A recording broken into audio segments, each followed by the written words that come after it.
Hi guys, I'm not quite sure what is going on here. I can't seem to get my face up here, but I suppose it's all a learning process. It seemed to be working fine when I was doing it the other day, but absolutely no idea why there's no window capture. How are you all doing anyway? Don't know if there's anyone on here. I did say it would be 10 o'clock. Yeah, good old Luke Littler. Thanks very much for that. Yeah. What a run he made. How good is that kid? He is some player. And I don't know what he's going to do in the Premier League. What do you guys think he's going to... You reckon he's going to turn up, play the game? That first set, oh my God, I thought he was absolutely rubbish because clearly a 16-year-old is going to get nervous. But then, yeah, absolutely no nerves after that. He was just absolutely flying. But yeah, the tournament wasn't going to be a very good one for me, apart from that. And then Luke Littler comes through the pack. I remember thinking when I was betting him 60 to 1 and 80 to 1 pre-tournament little bets, I thought he could get a good run here. But then it completely opened up to him. It completely just, the draw just went, yeah, Gary's gone. You've got all of the top players are just getting knocked out after knocked out. And there you go. Yeah, maybe he will do well in the Prem. So hard to know. I hope he does. The only very loose connection I have with knowing something about this is when there was a local lad from Wyndham, and he won the youth championship. Must be about 2000 and I don't know, 2014, I guess. He won the World Youth, beat Gerwin in the final, and then after that, he went drinking with all the darts players. He turned pro, and then it all went a bit wrong. James Hubbard, his name was. You can look at him beating, go on YouTube, look at him beating Van Gerwen. He's an incredible player, and he still plays county, and I think he still plays now and then. He played in some local tournaments that I used to play in. He's a very good player, but it just didn't go his way. I just hope that it doesn't go that way for Luke Littler. I don't think it will. He looks too good to be able to do that, but we will see. Music Fury, yeah, I fancy Fury. Boxing for me is my big sport, and I just feel that with someone that is that tall, that good at moving, that now he punches really that hard. For me, I think he beats up Usyk. If I'm honest, I think I've backed Fury pretty much the whole time, really, when he's been doing stuff, and for me, he's top quality. What do you guys think? Do you think Fury?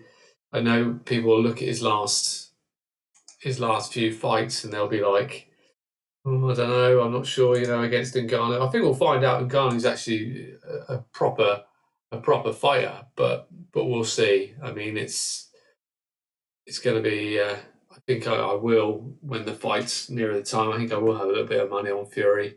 I think he'll outboxing. Yeah, I can get the Ngannou fight worries you. You just never know with Fury if he's sort of turned up in his top condition. I just feel that he's just too good for anyone. No one that size, 6'7", should be able to move like he does. He doesn't really have any flaws. His chin's unbelievable. Even if Usyk really hurts him, I just think he gets up, and I think he just that long left hand. I don't know. For me, Fury beats Usyk, although Usyk is top quality, as we know. I just don't think he's big enough. A lot of people asked me about AJ, and I thought AJ's probably not good enough to beat him, but he's big enough, and it just never worked out like that. Yeah, a lot of people say that about boxing, but you know what? Over the years, boxing has been miles the best for me in terms of making money. I go back to the Calzaghe days. That's how old I am. I remember I must be about 16, something like that, when he was fighting people like Jeff Lacey, and you would genuinely get even money on Joe Calzaghe, who was undefeated at the time, to beat Jeff Lacey, this new, sort of Tyson-esque fighter who was knocking everyone out, and he was doing it. But even money, I remember boxing's let me bet everything I've ever had and just win. You know, like one thing like today, I was going to go through the horses with you guys if I can get this set up right. Um, with the horses, I just don't have that sort of. I like horses, and I think, you know, I can bet 20, 30, 40 quid, whatever, but I don't feel that strongly. I bet 4 yesterday, 2-1. One was at even money, one was at 2-1, and the other two, the same system that I use, and they both run like rubbish. And it was just, whereas with boxing, like with Amir Khan, I mean, I had everything I could get, any bit of money in 2008 I could get on him to beat Barrera, because it was so obvious to me, even money again. And I dumped on nearly sort of £3 grand, which for a student, most of that was overdraft money. That wasn't, I didn't have any money. And then he goes and wins, but I could never do that for a horse. I mean, I bet 800 on a horse once before, and that ran like absolute. It came last, it came sixth of six. So boxing's always been my sport. Just nowadays, I feel they're much better with the actual the odds with it. So if I look through the markets, I did find one the other day, which I had a few quid on, which was Hergovic to win inside 2 rounds. I think that was even money. Was it even money? Yeah. And I had a few quid on that, and that was incredible. He won it within about a minute and a half, and the other guy didn't want to be there. So, yeah, a lot of people say boxing the odds are rubbish, but I find boxing even now still the best to bet on by far. If I could just have betting with that, with boxing, I would strictly just have that. So I'm guessing, guys, you can't see me on this stream. From what I can see, it's my first time doing it. I can just see. I don't even know what race it is. Ludlow, is it Ludlow 12:25?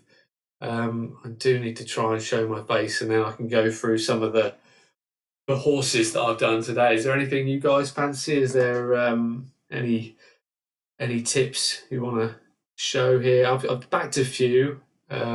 Again, very sort of small stakes. I'm finding that recently, if there's not there's hardly any racing, so it's tough to do that. Okay, cool. Okay, if you're gonna listen, yeah, okay, that's fine. Then just chatting. I don't even really know what I'm doing here at all. So it's a bit of a when I record videos, it's quite easy. Like there comes a little thing in the corner showing my video, and then I can show the what I'm watching on my screen, and then I can just talk through it there. But I suppose I could do this without me being there, but I'm just going to fiddle with a few settings and see what I can come up with.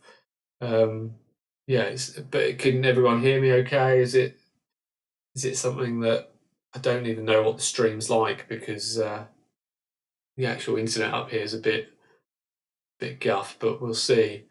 But all I really wanted to do was basically talk gambling like we have, you know, the whole Luke Littler thing. You know, I hadn't been having the greatest of month. I find Christmas and New Year's, just before that, it's all a bit of a mess, really, because I try and take quite a bit of time off. And then when I sort of come back, there's sometimes, you know, yesterday? No, the day before, there was one meeting on at 4:30. I just couldn't be bothered.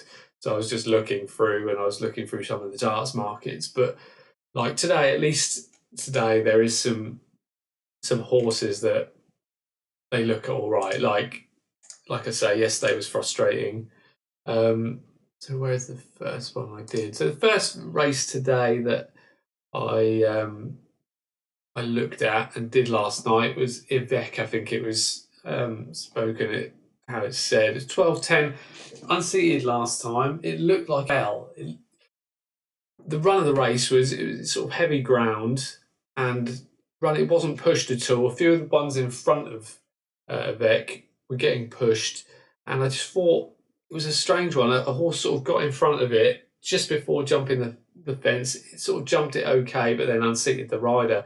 And previously to that, run a decent little race, and ran a good speed rating. I'm a big fan of these speed ratings, just to show. And it ran a 74, which is miles better than anything else had run in this race. I just feel we're getting a price on a horse that potentially I thought was going to be maybe around 4-1. I think I got 8-1 yesterday. There'll be a big rule 4, but it probably works out around 13-2. I can imagine, even with that. I just thought that's probably 12.10 at Musselburgh today. It's had a small, I think, 15 quid on it, nothing major. And I've put it into some small little bets. I don't know. Looking at the rest of the field, it's not something that really interested me that much. So that was my first one of today. Second one, character testing. As you can see, I haven't refreshed my screen since last night, but 6-4. It's all right. I had as much as I could on it, around 2.66. And then if I refresh this screen, you'll see it's massively odds on now. The trouble I'm finding with the horses, which is most frustrating, is because I have very few betting accounts here. You can see here, best price 4-6, mainly 8-13. There's been no non-runners, so I wouldn't back it at 8-13. But I have backed it for a very small amount at 6-4 last night. I can't remember what I had on it, 25 quid, I think, and I got a little bit of on Betfair, 6 quid at 2.66. But like I just said, I'm finding it really frustrating how, because I keep losing accounts. I mean, I've never had my own accounts for a long time, but biggest part of the problem I'm having at the minute is just only like 1 or 2 betting accounts will have good odds. It's normally Paddy Power, William Hill, Betfred, these group here that have the best odds. So sometimes it might be 2-1 with that, and then 6-4 the rest. And I'm just like, I hate taking such a big lower odds. It really annoys me. And Betfair, there's hardly any market money in the markets the night before. There's not even really much money in the markets now. And it's just, even if I fancy something at the minute, it just feels like I'm getting frustrated with what I can put my money on, and yeah, there's not a lot you can really do about that, but that's just how it is. Yeah, so that's the next one. I thought, again, I don't like, sort of at 6-4. I'd have probably said it might be worth a small bet, but 8-13, it is much better than the rest of the horses in the race. Ran a good race last time. We don't know what it's going to do at Southwell. That's the gamble I'm having at 6-4. How's it going to run at Southwell? But yeah, was worth a bet. And this horse Gronzi in the 120 at Musselburgh again. I thought ran a good race. Where was it? Ran a good race last time. It seems to run one good one, one average one good one, and one average one. Well, maybe we're due at an average one, but if it ever works like that. And I just thought in a 6-runner field, I thought 9-4 was decent-ish price. Yeah, coming again 7-4. I don't know if I got any money. I got 7 quid on it overnight at 3.4, so I got a little bit of value there. And I think I had 15 quid on it at 9-4. It might be worth a small bet again at 9, whatever it is now. I think it's the best horse in the race. Whether I thought, I think How I Am Gonna Be here was about 3-1 yesterday. I thought that was a little bit strange. I think Jackpot was 4-1, if I remember. And yeah, I just thought I Am Gonna Be, not much. There's a few in here. I wouldn't be that interested. Robinstown, again, you've got to look back in form and hoping it can try. It's obviously had a bit of money for it. I don't know what price it was yesterday. But I thought Gronzi was a good bet. It probably still is a decent bet, 7-4. Yeah, I've just again put it in small accumulator bets, just in case we can get a few winners. And the last one was 6 o'clock tonight. Tiger Beetle, I think it's called. I think it's still 50. It hasn't lost its price. I think I've had 15 quid on that. It's a single. I haven't been betting much each way recently. I thought that wasn't too bad. I can get run again, a good um, decent time last time out. Where is it? Yeah, run decent race last time out. It's not the strongest of races, and last time it had run over, I think it was 9.5 furlongs. It was down in the weights a little bit, but it ran another 7.5. This last race was over 8.5 at Wolverhampton, I believe.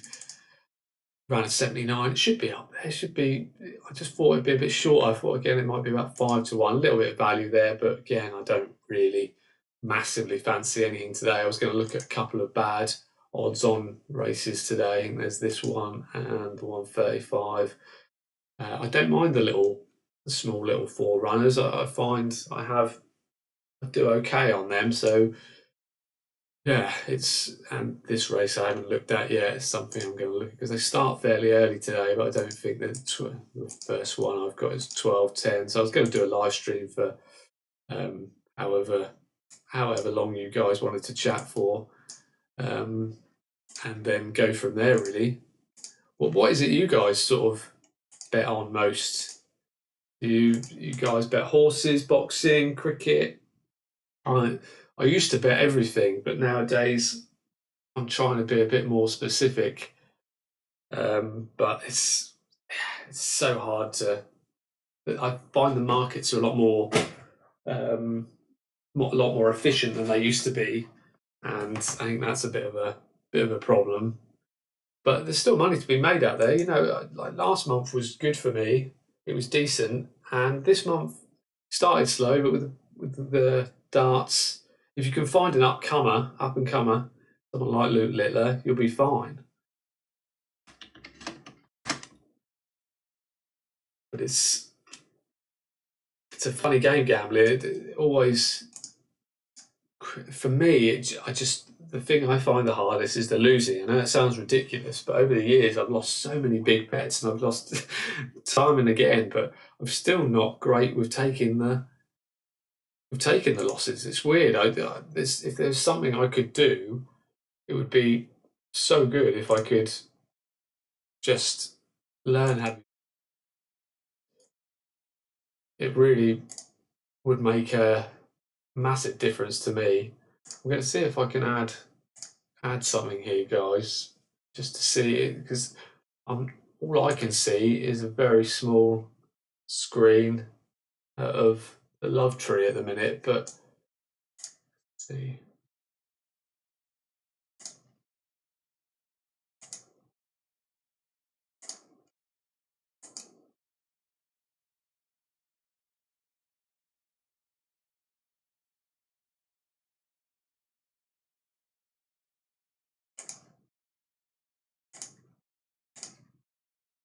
So that's that.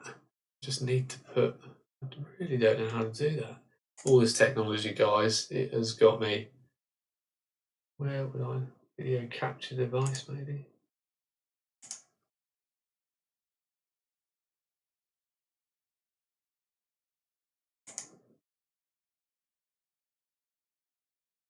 No, I'm gonna have to figure this out another time. Doesn't really matter for this one, but I'll have to learn how to do that.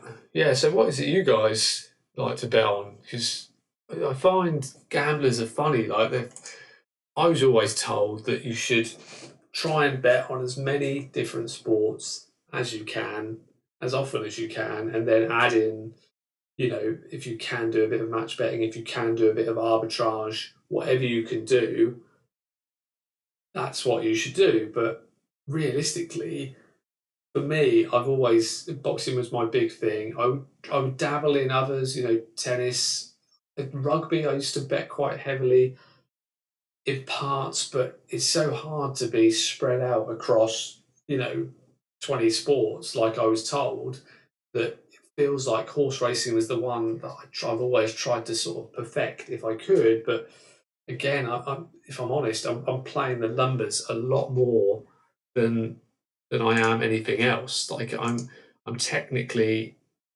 doing speed ratings, and I'm looking at, you know times of races and sectionals and things like that, which definitely help. But they only go so far. You know, you've got so many variables in horse racing. You know, you've got ground, you've got trip, you've got, you know, what track you're at. Is it left-handed, right-handed? You know, the fences. You've got jumps. It's a bit of a minefield, and because I've been doing it for so long, you would think over nearly 20 years I would have perfected it, but it feels like sort of I haven't. And I think that's what frustrates me more than anything is, you know, I put so much time and effort into it, and yet I still find it incredibly hard.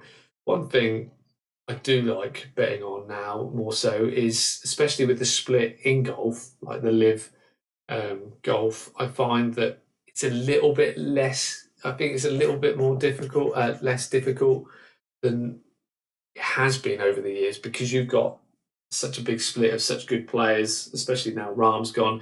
I find the less competitive sports are, the easier it is to bet on. So, you know, I go back to the glory days of Tiger Woods, and it's a bit embarrassing to think that how easy it was back then to be a professional gambler because, you know, I might bet 200 quid on Woods at 9-2 to win a little normal tour PGA Tour, and he goes and wins by 5 shots, and he never looks in doubt. And it was really a case of how much bottle have you got, because you know he's not going to win them all, but he did win a lot. And even if you're backing at 3-1, which I did, majors he might be 4-1 sometimes. And one of my biggest wins.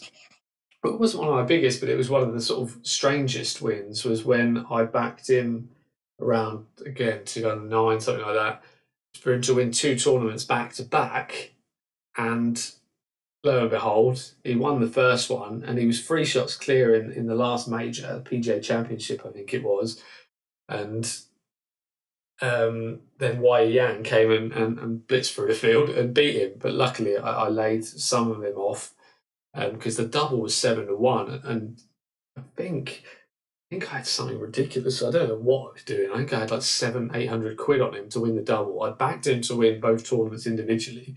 And yeah, like even though he didn't win them both, Paddy Power actually paid out on the win because he was 3 shots clear.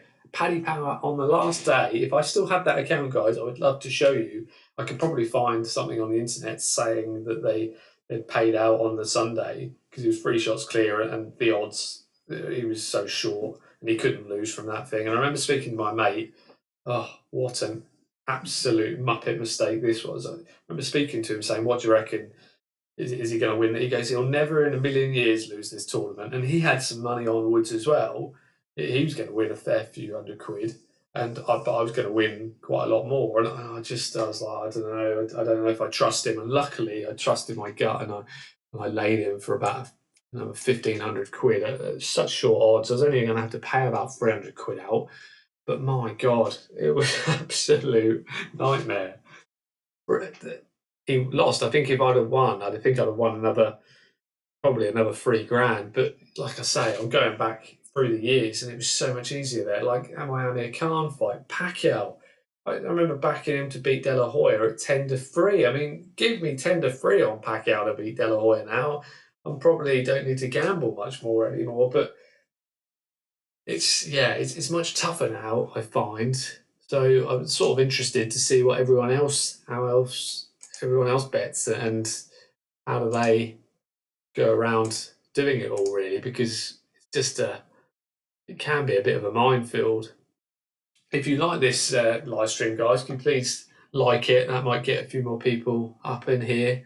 And while I still have no idea how to add my picture to this, I'm definitely going to have to do some YouTubing, as it seems a bit weird not even seeing my face. But as long as everyone else is happy with me rambling, I'm happy to do so. Let's have a little look at the 225 at Ludlow. Cool, these are some very low speed ratings, these first 3. We have got some of my favourite races, guys, bad odds on races. Unfortunately, this is turned into a 7-runner race, which isn't ideal, but we love an 8-runner race. And bad each way race, you can probably just bet blind really on these sort of races, because the bookies will have done their homework on the whole field and they've priced the bet accordingly, the market accordingly. So let's have a look. Love Tree is the favourite.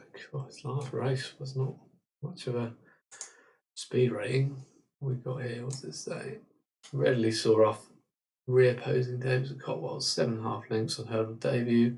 Open to improvement, should make a bold bid to defy the penalty. Hey, what we got here? Okay, 7.5 length winner easily. Yeah, fair enough. Yeah, speed rating's no good with that because you don't know what else they had in the tank. Let's have a look at Spurial Walk. Yeah, not such an easy. So 15 length third, plugged on last year. Probably not going to be, even though it's higher, 1 point higher in the speed rating, so it's probably run a faster time. It's not a. I mean, not a bet. If there was three places, you might have a cheeky each way.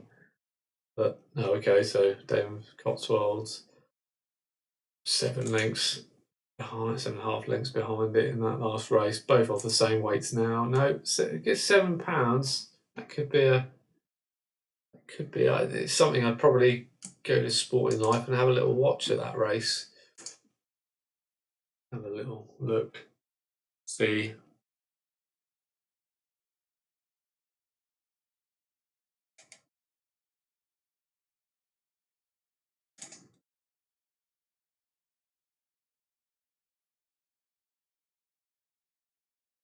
No, it's going to make me sign in. I'll leave it. So I might look at that race later, see if there was anything in it. But yeah, £7 swing. It's not really a race I'm that excited about. 4 to 7 runners now. I might leave that. Might not bother. Because it's going to be sod's law that you're going to pick one, it's going to come a third. I did one the other day. I don't normally bet fairly big each way, but I thought I'll do 40 each way, not on bigger prices anyway, 8 to 1. And obviously it was looking like it was easily going to get second, and then somehow it came fourth at the end, and I was just like, oh, trying to keep your money in this day and age is sometimes much harder than it used to be. You know, with a race like this, your spirit could nab it for second. You just don't know. And a lot of the time, I'm trying to make this whole thing more efficient. You know, looking through races and things like that. But the trouble is, the quicker you try and do it, the more problems you can encounter, and then you're just losing money again. So let's have a look at the 135. Okay, see, and again, a lot of races there isn't a lot of form, so it's, you know, I'd love to look at this race properly, but we've got hardly anything there. We've got one speed rating over hurdles of 40, which is rubbish. But the other, you know, we look at it quickly, there'll just be nothing there to really go on. There might be some National Hunt platform maybe, but again, what do we take on that? You know, you need information, and if there's no information, what can you do? Yeah, in regards to match betting, it's once you've done all the offers. I mean, they do a lot of other offers, and they'll just pop up. Like my friend's account, he was showing me the other day. He's got a Coral account, and he was showing me they were giving him, like, once all the sign up offers had been done, he got an offer of £10 if you bet £10 on the Saturday racing. Then also, if you bet on a horse for £5 or more, you get a £5 in play racing bet. So I was like, for one bet bookmaker on a Saturday, after you've done all your sign up offers, which are amazing, you've got now potential to make another 13 quid just guaranteed. The trouble is, when I try and teach this to people, it seems like they either get a bit too overwhelmed by it, they don't quite understand what's going on, or it's a case of they can't be bothered to do it because it's, you know, 13 quid, 12 quid, whatever. It's not worth doing. But I think the thing is, you know, that's just one bookmaker. I'm sure some of the other, you know, William Hill, they'll offer some really good offers on the day. You might have to bet 10 quid on something to get 10 quid. It's another, essentially another sign up offer. So I would just do those. And also, you know, as much as people can get addicted to the casino, if some of the casino offers are really good, I'm probably not the best person to talk about this with, just because I haven't had my own account for probably probably 7 or 8 years. So I'm either using the exchange, or I sometimes go into bookies and do that, or I might have a new account with some very dodgy bookmaker. So I don't know anymore. Sometimes I'll look and I'll see these offers and I'll be like, oh, I wish I could have, wish I could have kept my accounts open all these years, but it was never going to happen. So that would be that would be my opinion on that. Slayers N. That's what I would say. How are you doing with the match betting? Are you finding it good? Are you enjoying it? So let's have a look at this. Layers Vinci. So yeah, we've got a lot of flat form here. Again, looks an absolute shocking flat horse. And then went to the all weather, another crap run, and then Lindsay didn't run that well. 29 lengths beaten last time out. Okay, so he could pretty much. But that's why it's 22-1 in a free run event. So you got a little bit of form there. It doesn't mean that flat form doesn't always translate into the actual jumps and the hurdle form. See here we've got flat form, good flat form here though.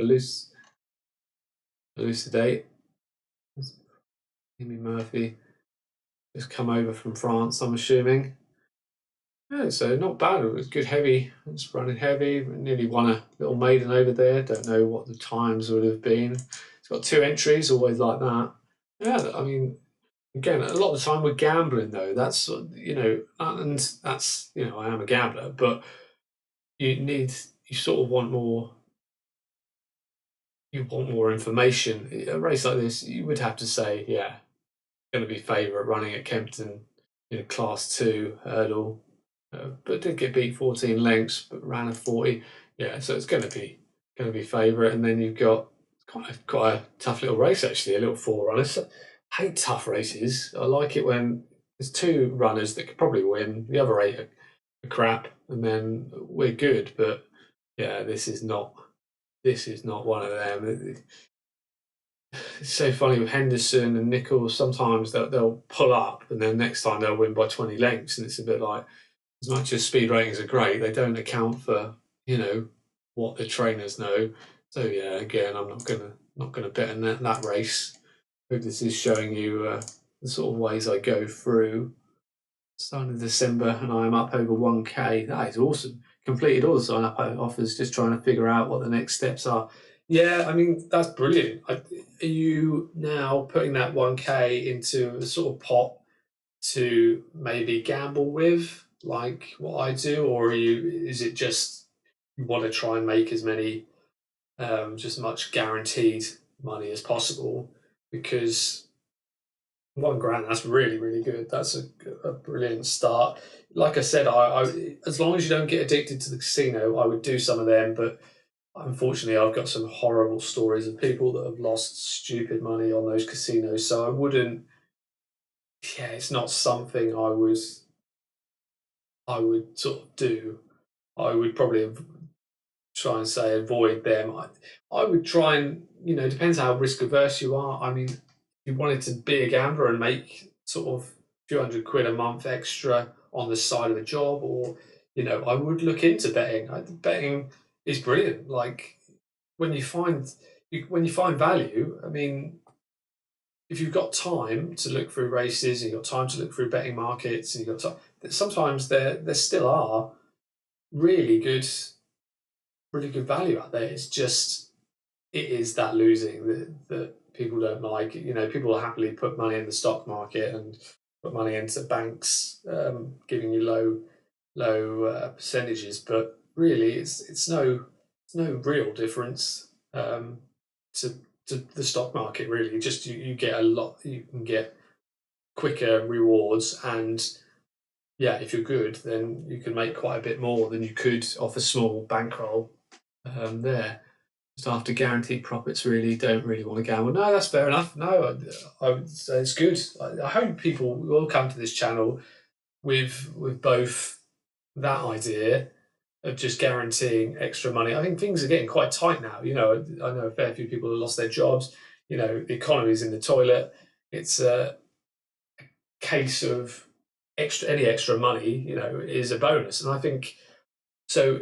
My advice after all that little rambling, my advice to you, Slayers N, would be to, like I just said earlier, like, can't remember what account it was my friend had, but try and use them. Like, if there is a £5 bet to win a £5 to get a £5 free bet, I would genuinely do that, and I would put the £5 on something, lay it, try and take a 30p loss, 20p loss, whatever it is, then use that £5 to again guarantee £4.20 or whatever you can.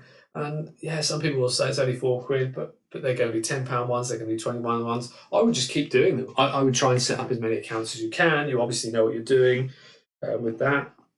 There are constantly new bookmakers coming up. I mean, that's the only thing that's really kept me going, is that I'll have an account in my name for maybe 6 months and then it's gone. I used BetMGM recently, and I made quite a lot of money from them. But for 6 months, I was like, bloody hell, I can't believe they're going to let me do it. And then obviously banned from them because there were some great odds. So I would do that. Just keep.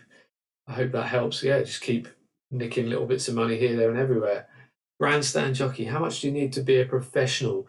It's a good question. So when I first started, it was I was 17 when I first started, and with Stan James, and it was, I think I had about a fiver.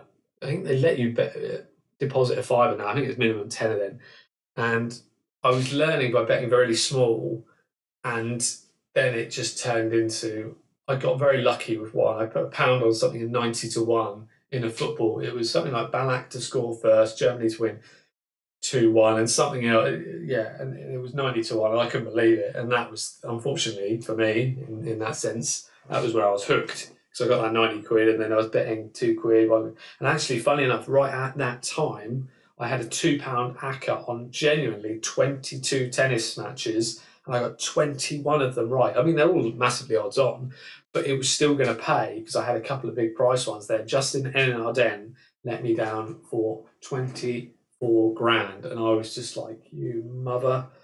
Yeah, looking back, I could have probably laid that for some good profit. But to your question, again, I'm rambling. Grandstand jockey, how much do you need to be a professional? I don't know. I don't bet that much, and I normally look for odds rather than, you know, I'm not someone that I used to. I'm not someone now that bets sort of 500 even money and just do that and 100 here and 100 there. I normally sort of bet in the 10s and 20s and 30s. How much would my bankroll need to be? Probably not very much. It really does depend. It's such a hard question to answer because everyone's so different. Some people will absolutely love betting big, maybe because there are so many different ways you could play it. You could technically, I could just look at boxing, bet big like I used to, and I'd probably only need to do a couple of days. I probably only need to do maybe 5 days a month doing that. But the risk reward is huge. The risk is much bigger. The older I've got, the less I like to risk. You know, all these stories of me betting. I mean, I bet 12 grand once on Carl Froch. It wasn't even my money. Absolute nightmare. Um, I wouldn't even say I was addicted. I was just quite a big gambler. Whereas now, if I bet 100 quid, that's quite a big bet for me now. So I could make sort of, it's not big money. If anyone's here thinking I make, you know, stupid money and I'm rich, it's really not like that. But I do make good, you know, I make an income from it, and I live completely how I want to from it, and I can do as little as much as I want. The last month wasn't great, but I still made a grand profit, and it's my bankroll would have, I don't know, how much would you need? I don't know. I suppose I have got sort of 1,700 quid in Betfair, which helps with laying and backing, with the darts this week. That made it much easier to do that. So I'd say you could start with maybe 2 grand, maybe less.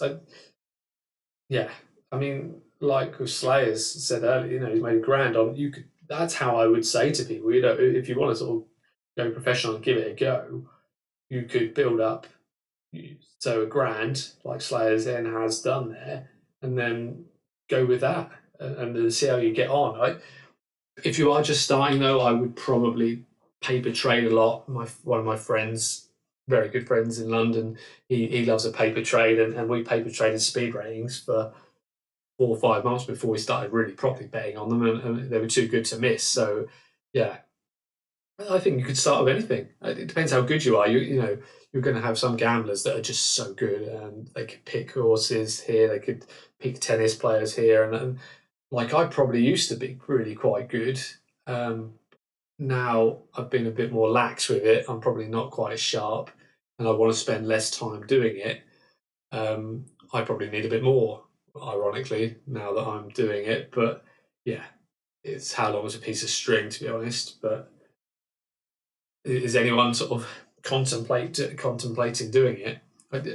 There's a guy I knew locally who saved up 50 grand to do this, and I didn't really know him. I knew he was doing it, but I didn't really know him. I had no advice really for someone like that. They're clearly going to be betting a lot bigger than I am, and in 6 months, the whole lot had gone. Once he started chasing, that was it. And then back to the grind. Back to, I think it took him about 12 years to save up that money. So just puts it into perspective, doesn't it? As much as some people might come on here and laugh at me and say you don't make enough, or that's not an income.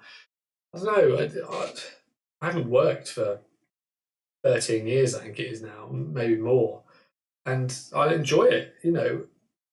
The biggest, I have a few problems. One of my problems is being asked to do it. Like, already this being the first stream, I'm actually quite enjoying talking about gambling, because it can be a bit insular, and you can, you know, I don't know anyone that does it. This is part of the problem I have, is I don't have anyone to talk to. I'm doing this every day, and I'm just, you know, looking through horses, looking through but I don't have really anyone to chat through. And I was hoping this YouTube channel might bring together more people, just chatting about it, because I enjoy it. I love gambling. It's just having to make a living doing it is not always the most fun, but it is what it is. Um, what is your opinion, Grandstand Jockey? What is your opinion on the white paper?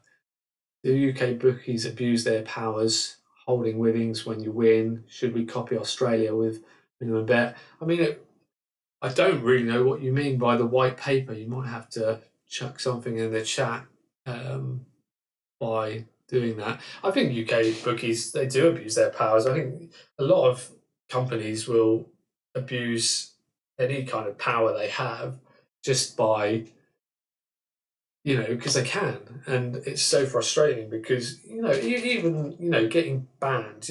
In 2008, I was getting banned by all these bookmakers. I think that's awful, really. I think it's all well and good they make hundreds of thousands, millions, billions on people losing, but then the few people that don't even, like me, that don't even make silly money, are restricted, can't use their bets. It's frustrating for me. It's really, really, um, really, really frustrating. And a minimum bet would be brilliant. Is that officially happened in Australia? I know they were talking about it a long time ago.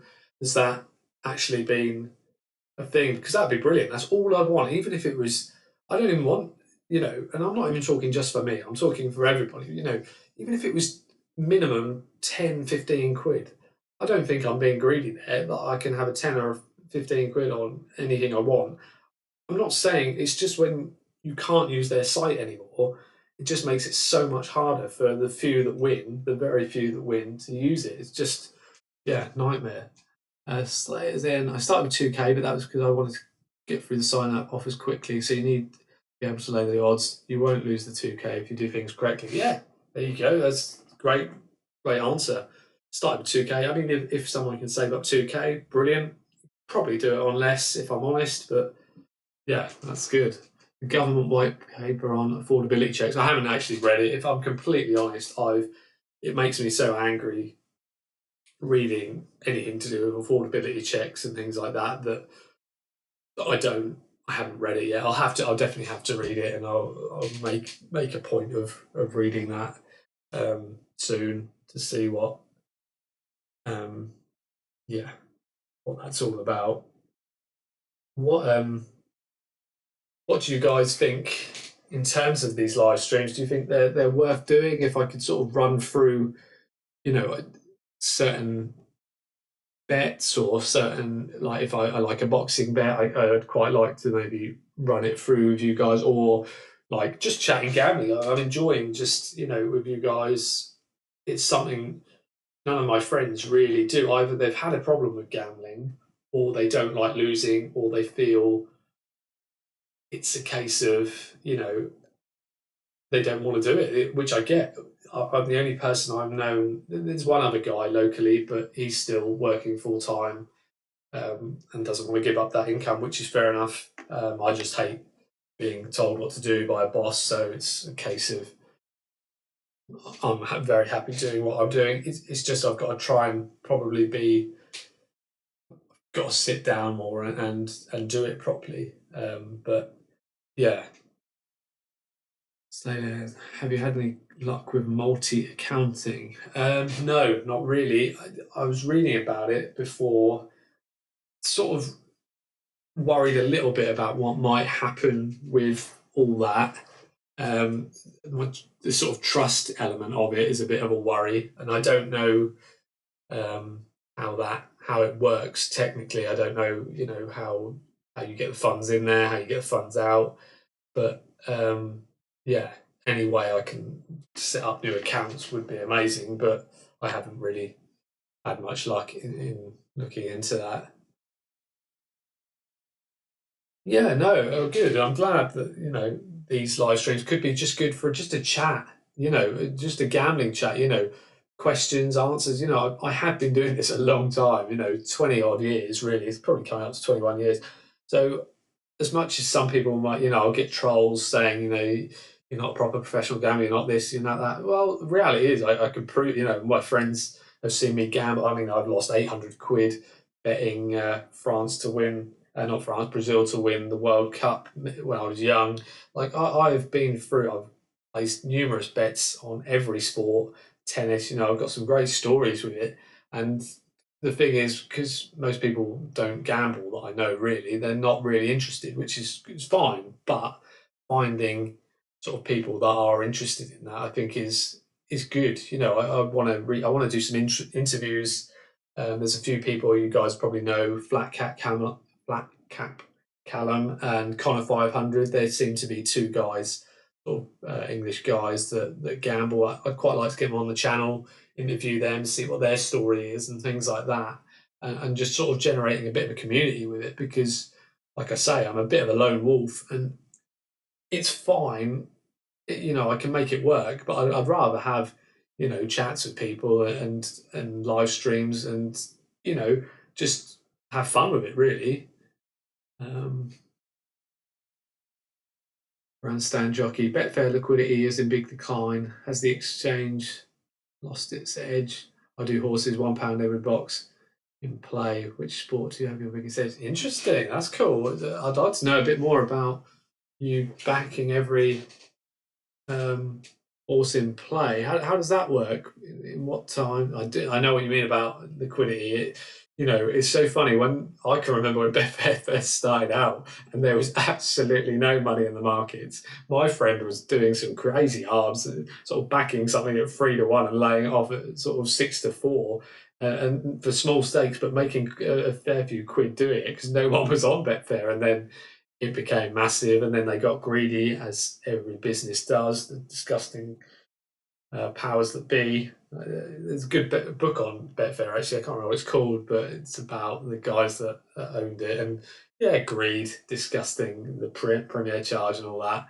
All fun and games. But My biggest edge, definitely, I'd still say it now, is boxing. I mean, boxing and golf was the two I used to bet my biggest sums on always, and I still feel, I've got some videos from 2009, and I had a YouTube account with my friend, and it was all about predicting boxing, and I've got um, Kessler to get beaten by Andre Ward. There's some big prices there. There's an Amir Khan fight to beat Telnik, and I got all five of them right, and I all had decent money on all five of them. And it was just a case of that was always been my thing. Boxing, I find any sport that's one on one for me, it's just so much simpler to look through the form, to look through the odds. I could come up with stuff, and I would really look into it. Like, it might take me 6, 7 hours. Some fights might take me days, and I will really go to hone in. And then, because I'm so confident, because I've been looking into something with only two real variables, you don't have to worry about weather. You don't have to worry about the ring size. You don't have to worry about stuff. The only time I've had an absolute calamity was when I got caught, and there was a cheat. It was Miguel Cotto. I had a lot of money on him to beat Margarito, and I was certain Cotto was going to smash him to pieces, and then he got beaten up, and he took the knee. Cotto took the knee and said, "I can't do this. I want to, I want to be here with my kids." And we found out that Margarito was cheating. So technically, they had a rematch, and Cotto won easily. So that was one of my biggest bets where I feel, yeah, that's the only very few times I've been cheated. That was one of them, and unfortunately, there's nothing you can do after that. But boxing and golf for me, mainly boxing, is definitely my biggest edge. I'd even still say now, if there was boxing on every day, I could be quite rich. But it's hard when there's bookmakers don't really like boxing, and yeah, I'd still say it's my biggest edge. Slayers. My brother lives at another address, so going to use his details. I've got him to sign up on Monzo account. I will fund the card and then just pay him a monthly fee to use his details. Yeah, I think that makes perfect sense. If you could, obviously your brother can set up as many accounts in his name as possible, and he will obviously be doing the betting and the match betting. Brilliant. Yeah, I think if you can do that, all fair play to you. I think that's brilliant. I mean, why gamble when you can guarantee it? Do you know what I mean? Like, there's some of those offers, some of those £25 offers, £50 offers, they're incredible. But weirdly, as much as I do slag off the bookmakers, and they've, those offers are amazing. If they took them all away, I don't think gambling would be quite where it is now. So, they're not all bad. They do give you free. It is free money. I don't care what anyone says. It's free money. So there you go. So I'm really glad you're doing that, and that's awesome. Best Stuff Media, like the stream. Awesome. Thanks. Thanks very much for that, Best Stuff Media. Appreciate that. Yeah, I didn't know. I wanted to do this when I was doing it months ago, but again, obviously, I still can't. I don't have the technical ability to work out what I've done here with, or I can't get my face on there. But I think the general chat side of it, I think, is cool. We can just chat about whatever it is. I wanted to sort of show you guys sort of what I do in the morning. Obviously, I got up at 9 today, so it's not like I have to get up very early, walk into the office, and then how do I, on a normal day, what would I look at? But like I say, I've just shown you those four horses that I've had a bet on. God knows what's going to happen with them today. They could all lose. But I did have 3 out of 3 the other day, which small prices, but as a treble, that was okay. And I just wanted to, yeah, like I say, have a chat and see what questions. I've never been asked questions. But there's a lot of weird information in this head of mine because I love it. It's a little bit easier. There's some people that just want to talk, just want to give you the tips and be done. But for me, I'd like people to sort of understand. Why do I bet this? Why would I do this? What's the reason behind all of these situations? And I think that's what it's all about, really. Best Stuff Media. There's no matches deposits in Australia. Is there not? No way. I did not know that. That's interesting. So is it in America? Some of them are absolutely huge. So I assumed it was all over the world that everyone got these um, free bets. That's interesting. Yeah, it's sort of. I do love the Aussies. I absolutely love the Aussies. The honesty that comes out when I watch the Aussie boxing, and they're just taking the mick out of their haircuts. They're brutal. And if they're talking about economics, I love economics. I love sort of learning about that. And if it's an Aussie, straight to the point. I mean, my God, it's how I am. But I don't even know. You know, I'd love to swear every 5 seconds on this stream, but I'm not even sure I'm allowed. YouTube, I did a Grand National video and it got 10,000 views in a day, which I was really chuffed at. And then they took it off because I violated some rules. And all it was is I put the Randox Grand National, and then I appealed it after the race, and my horse came third at 28-1, and no one got to see it. I think that would have blown up quite heavily. And yeah, they said, "Oh, sorry, it was our mistake." And I just thought, oh. So yeah, fun and games with that. Grandstand jockey, I lost 3K on David Hay versus Bellew first fight. Have you ever had an experience where the bets won and the bookmakers refused or pay or suspended your account?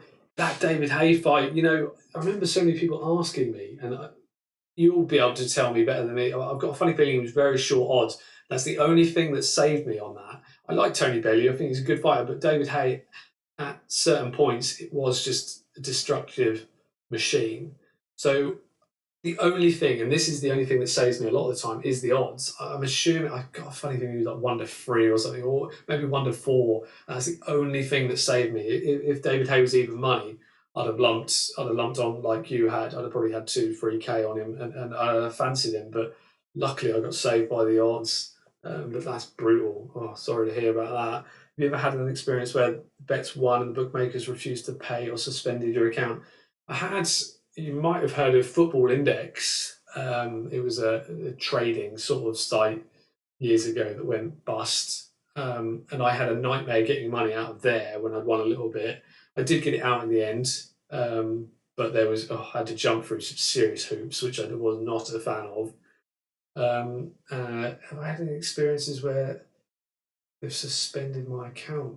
If I'm honest, over the 20 years, I don't think I've had one problem. I've had money stolen in terms of I had I think it was 106 bet or something. So when you've been gambling as long as I have, and you need to set up bookmakers from different countries, you will have had these weird situations whereby I won a good bet on that. It was a tennis bet. I think I won about 1,400 quid. And I think I had 1,500 quid in this account, and they just went bust. And the website just went something like 100 invalid or something, and that was that. I tried to find a way of contacting them. I tried a way of potentially suing them, but it was they sort of disappeared. So that's the only time I've ever had a problem. I've had Sporting Bet try and suspend a payment, which I legitimately won 3 grand. I just had to jump through some hoops there. That just took 3 or 4 months. And I had Poker Stars. I came 12th in the Sunday Millions. This is about 4 years ago. And I won $6,000 from a free ticket, funnily enough. I had a free ticket, then I won a Sunday Millions ticket. And I came 12th out of 12,800 people. I won $6,000. They refused to pay me. It took me 7 months of constant back and forth, and I threatened to sue them, and then they paid me. So yeah, I've had a few instances, but as a rule, never really. I had one time where it was Genting Bet. I think they closed probably about a year ago. I had a bet. It was about 150 quid on the Conservatives to win something. I can't remember what it was.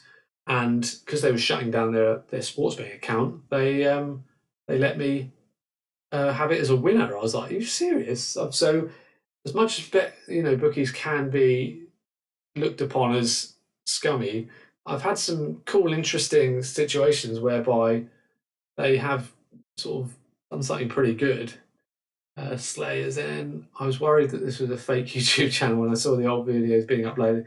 That's why I was excited to see a live stream to see that as a legit person behind it. Yeah, it's a weird one with this YouTube channel because, like I said, I had a few problems with YouTube taking my videos out, and I was just getting no views on my old videos, and they restricted 3 of them. So I just didn't do it for about a year. Downloaded some of the old videos, and I didn't really want them to go to waste because to set up a channel from scratch would just be an absolute nightmare. You know, I've got 5 viewers right now, which is great, but if I'd set it from scratch doing a live stream, I'm going to get none. I can't imagine I get any views, anything like that. So yeah, that's the reason. And I've still got some old videos that I probably will put up, but I am looking to do some new stuff. Yeah, match betting, arbitrage, things like that. And just maybe I'd like to interview people, but again, it's my technical difficulties that I don't really know how to do it. I'm going to get in contact with a couple of them.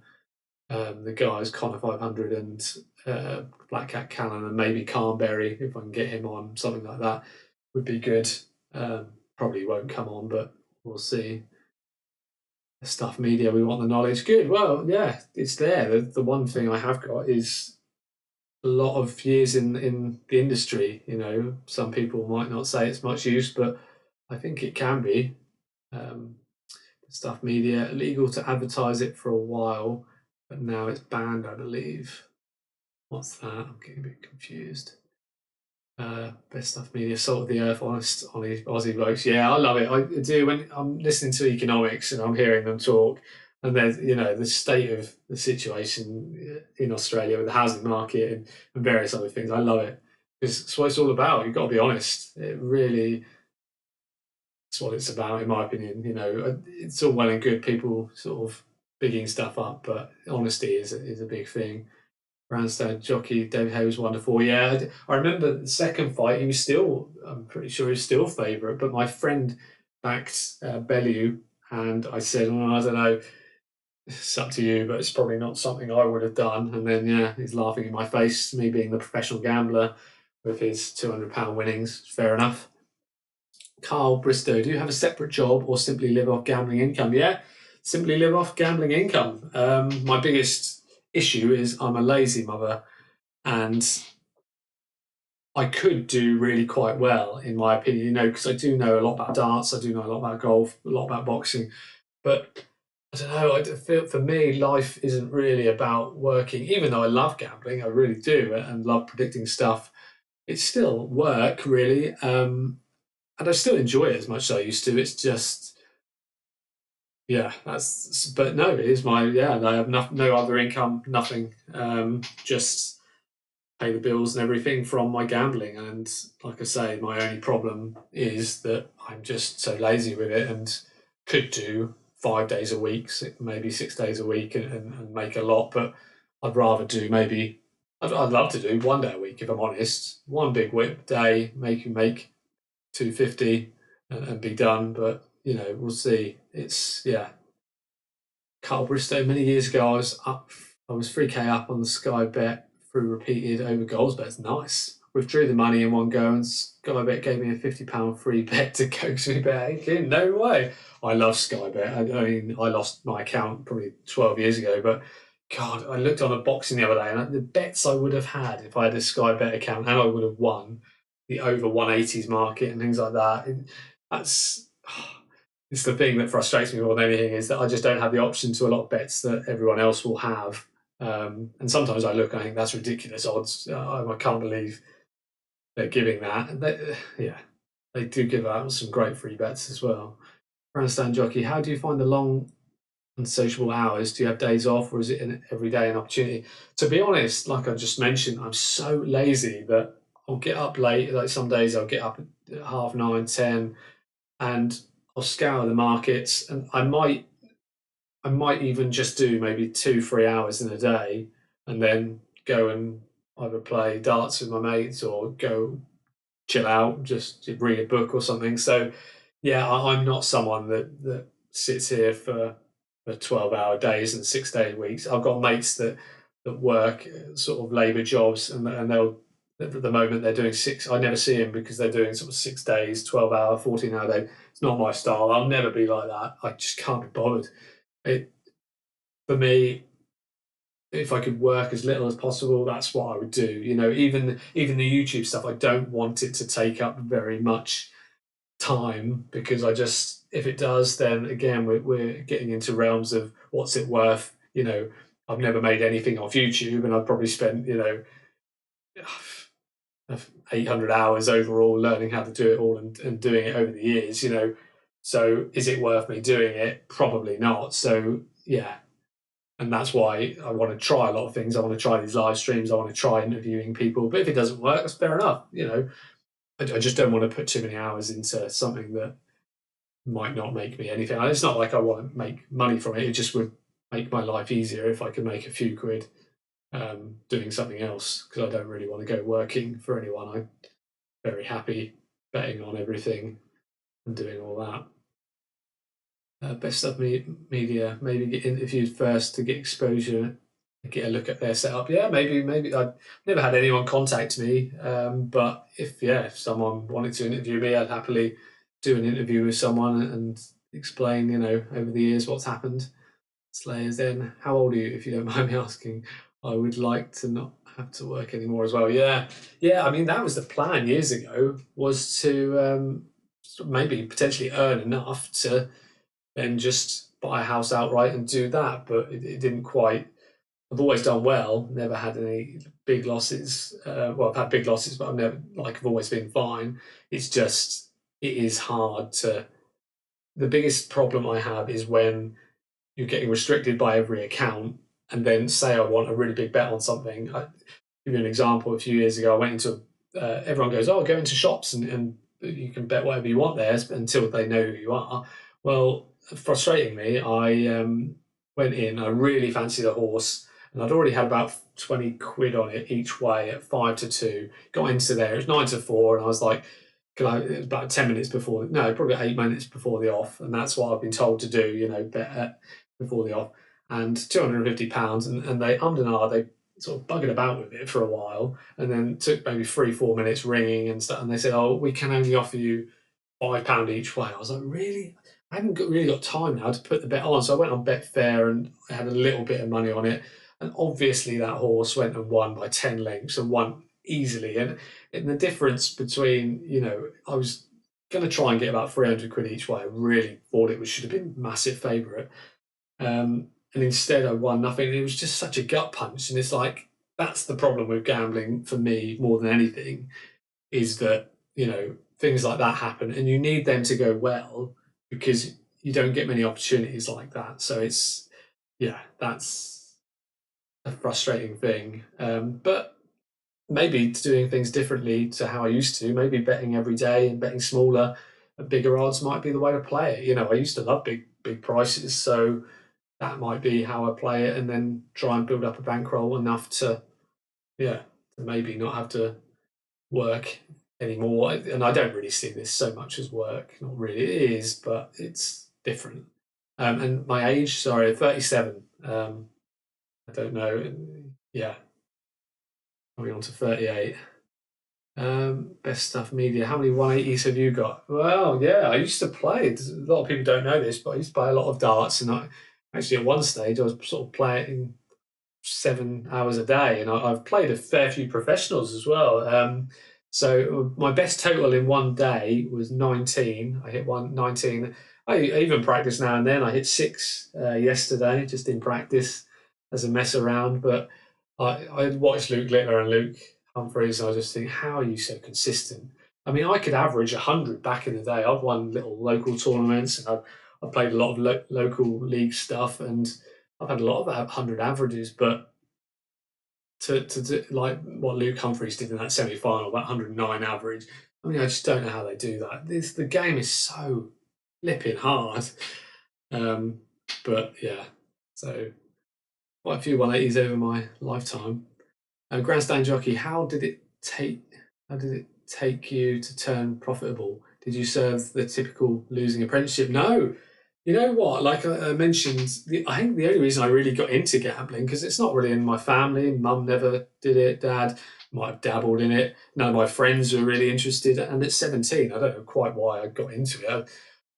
Yeah, it was Stan James. I don't even think Stan James is still around anymore. But No, I didn't really, and I found this with poker as well. I didn't really go through that losing apprenticeship. I was betting probably a lot of very small amounts, losing little bits, but then I'd have say that £90 win with Balak to score and 2-1, whatever it was. And that sort of bankrolled me to go for it. And then I started betting £2 and £3.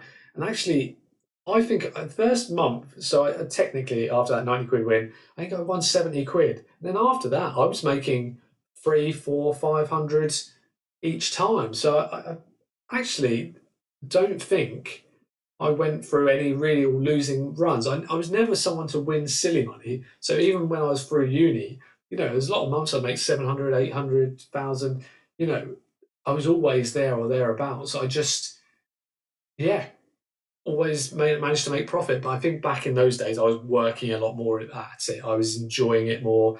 I knew everything about tennis. I knew everything about Formula One. I was just on it back then, whereas I'm not anymore. I'm a bit of a sort of washed up gambler at 37. I've got to really get back into sort of doing it, I suppose. And as much as I'm still good at boxing and horse racing and stuff, sometimes you do feel that I need to know more. But at the same time, I want to be economical and I don't want to spend too much time doing it. So it's bit of a mess really. Carl Bristow, boxing and plays are great, especially a UK prospect against someone from foreign shores. Always overhyped and often beaten by the unknown guy at great odds. Yeah, I've had some weird situations in play. I had a guy in play at 7-2. I just kept betting every round, and I was 25 quid. And then by the sort of seventh, the other guy's back went out, and he had to pull out. And yeah, made quite a bit doing that. I had another one where someone's eye socket had clearly gone. I saw it, and the other guy was absolutely huge odds. He was something like 12-1. So even with my limited account, I had £5, £7. I was trying to mount it up, and I managed to probably get 50 quid on somehow. They kept restricting you to 4 quid and 5, but because a new round came, and I think I made 500 quid from that. And sadly, it was a local guy. And yeah, but you sometimes watching him play is absolutely amazing. It really is. But any sport, I was watching the Everton game yesterday. I wasn't going to bet on it, but I just thought there were potential bets in that game. Slayers in. I'm 35, so similar age. Yeah, yeah. Yeah, a lot of experience for someone not too old in this game, just because I started so early. I know a lot of people that have been doing it, but they've only been doing it, they're my age, and they've only been doing it a couple of years. Um, so yeah, it's got a lot of history with it all. Guys, been brilliant. I haven't really done what I was going to do, but I think we've been on here an hour and 10, maybe a bit longer. I think I started it earlier. So, yeah, I think I'm going to end it now. Brilliant talking to you guys. I really appreciate it. Um, is this sort of time, maybe a bit earlier on a Friday, any good for you guys? Would this be something I could do more regularly, or is that not something is possible? What else we got here? I'd like to learn more about In Place. Yeah, In Place is great. Again, annoyingly, my accounts are so sort of restricted that In Play can still be a pain in the ass. But yeah, I would actually, if I could do most of my bets, they would be In Play. And that's another part of the problem with all this is, I can't tell someone what to do when it's in play. You sort of need to be watching it together. My best bet was Martin Rogan versus Skelton. I got 8-1 on Rogan. Oh, I had a fantastic time with Rogan. Absolutely loved betting Martin Rogan. He had a real taxi driver all the way up. He was beating everyone, wasn't he? I think he got absolutely walloped by Fury, if I remember. Yeah, I had some good wins on Rogan as well. That's brilliant. 8-1 to beat Skelton. That is mental. Cool. Okay. Well, Saturdays would be better. Yeah. Okay. I could probably do a Saturday um, morning. Maybe yeah. I'll I'll see, and then I'll put a community post and see when's best for you guys. I might be able to do a Saturday one, but thanks very much, guys. Really appreciate you turning up and watching. I hope you enjoyed it. I've really enjoyed it actually. It's been really nice chatting to you guys, and yeah, talking gambling. I will do some more videos soon, so yeah, watch out, like and subscribe to the. Get that so you get the notifications from all. But yeah, great chatting, guys. And take care. Have a good day. Good luck.